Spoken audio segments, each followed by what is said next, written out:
The most awaited Redmi Note series is finally here, so without further ado, let's go ahead and unbox the Redmi Note 10 Pro. Hi guys! Nagbabalik na naman ako for another review and excited ako sa phone na ito because I feel Xiaomi really step up their game in releasing this series, and I also feel na may hirapan tapatan ng ibang smartphone brand, especially the Redmi Note 10 Pro and the Redmi Note 10. But we will have a separate video for the Redmi Note 10 so we can focus on the Pro version. And before anything else guys, at bago tayo mag-proceed sa built-in design para sa ating Redmi Note 10 Pro, i-unbox lang natin ang ating Redmi Note 10 Pro para malaman nyo kung ano bang meron sa loob ng ating retail box. And by the way guys, disclaimer lang, na-unbox ko na pala ito at naggamit ko na rin. I think I've been using this for almost 1 week now. So, ipakita ko na lang sa inyo kung ano ba meron sa loob ng ating retail box. So, as you can see in front of the video or television, makikita nyo ang ating retail box para sa ating Redmi Note 10 Pro na color white lang yung packaging niya guys, at makikita nyo in front of the box is yung design ng ating Redmi Note 10 Pro. So pagbukas natin ng ating retail box, actually nandito yung cellphone or yung mobile unit.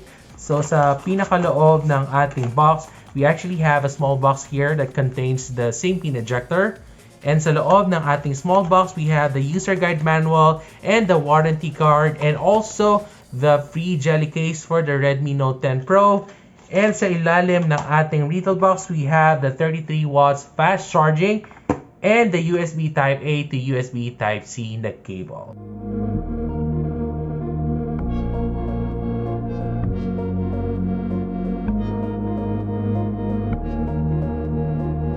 On to our build and design para sa ating Redmi Note 10 Pro. As you can see, we have an onyx gray color para sa ating Redmi Note 10 Pro. And makikita nyo rin sa upper right part ng ating smartphone is yung camera or yung rectangular camera module design na may 108 megapixel. And kung makikita nyo guys sa ating harap ng ating Redmi Note 10 Pro, we have a dot display design with a Corning Gorilla Glass 5. I think yung likod niya guys is protected lang siya ng plastic, hindi glass. I'm not sure, but please leave a comment down below kung glass pa ang ginamit na material sa likod ng ating Redmi Note 10 Pro or just a plastic. But before anything else, i-tour ko na rin kayo guys kung ano bang meron sa labas ng ating Redmi Note 10 Pro. So sa right part ng ating phone, makikita nyo dito ang ating side-mounted fingerprint scanner, which is the power button ng ating smartphone, volume rocker.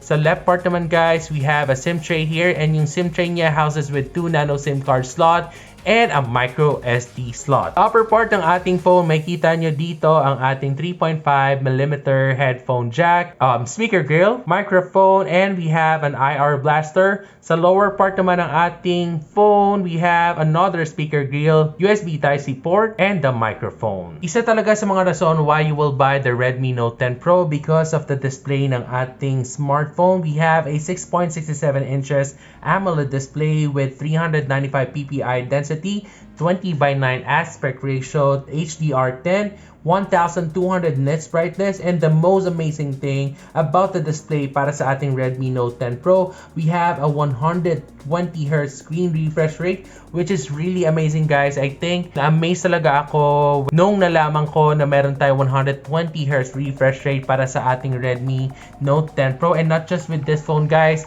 I think isa rin talaga sa nagbigla ako is the Redmi Note 10. For less than 10,000 pesos, you'll get an AMOLED display with 90Hz screen refresh rate. But enough with that guys, we will have a dedicated video for that. But for this one guys, sobrang amazing and very crisp na mga color and very vibrant yung display para sa ating Redmi Note 10 Pro. Sobrang I feel kahit hindi ko pa alam yung retail price ng ating Redmi Note 10 Pro, sobrang sulit na sulit talaga if you will purchase this. And I also feel na sobrang sarap manood ng movies, Netflix, YouTube, and also playing games para sa ating Redmi Note 10 Pro since hindi ganon kalaki yung dot display camera design para sa ating smartphone. So immersive pa rin yung experience and yung feel para sa ating Redmi Note 10 Pro. And speaking of games, our Redmi Note 10 10 Pro runs in MIUI 12 based on Android 11 out of the box, and powered na rin ang ating smartphone ng Qualcomm Snapdragon 732G, which is really good for multitasking and gaming, guys. At kung naghahanap kayo ng affordable mid-range smartphone na may 108 megapixel na camera and AMOLED display, then the Redmi Note 10 Pro is something na pwede kong may recommend sa inyo, guys, because we already have a 120Hz screen refresh rate para sa ating smartphone. And meron din tayong dalawang variant sa Philippine market na available for the Redmi Note 10 Pro. We have the 6GB of RAM and 128GB of internal storage, and also we have an 8GB of RAM and 128GB of internal storage. At kung nakukulangan pa kayo sa 128GB of internal storage, don't worry, guys, because expandable na rin ang ating internal memory via micro SD slot.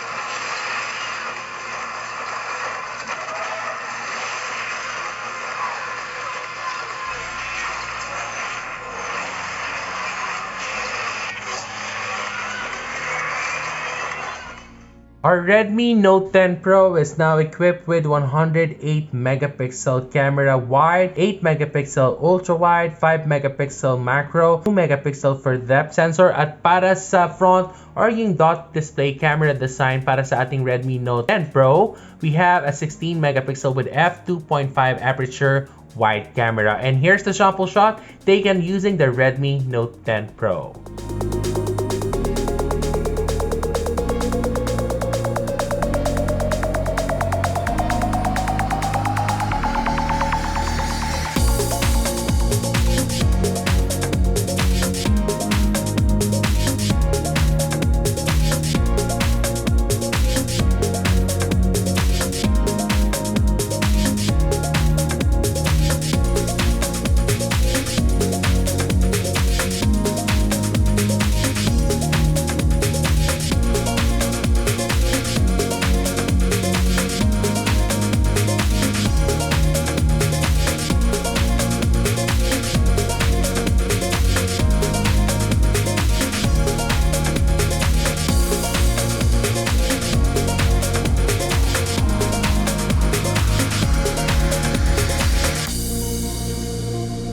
Overall, I must say, sobrang okay yung camera performance para sa ating Redmi Note 10 Pro. Photos are really good, very detailed yung manakuha natin photos, especially kung kukuha kayo ng mga photos during daylight. Sobrang magiging detailed talaga, at sobrang okay rin yung vibrancy ng color, hindi ganun ka-saturated yung mga colors na nakuha natin using the Redmi Note 10 Pro. And I really feel na sobrang okay rin naman yung dynamic range, or we have a decent dynamic range para sa ating Redmi Note 10 Pro. As of today, March 26, 2021, we still don't have the official pricing for the Redmi Note 10 Pro, but basing it sa previous pricing and history ng ating Redmi Note series, for this phone, I think mahirap talaga tapatan kung bibigyan nila ng presyo to ng less than 16,000 pesos or even 17,000 pesos. Sobrang mahihirapan talaga tapatan ng ibang smartphone brands, because I really feel na sobrang ang dami talagang binigay at in-offer ang Xiaomi para sa ating Redmi Note 10 Pro. And not only that, guys,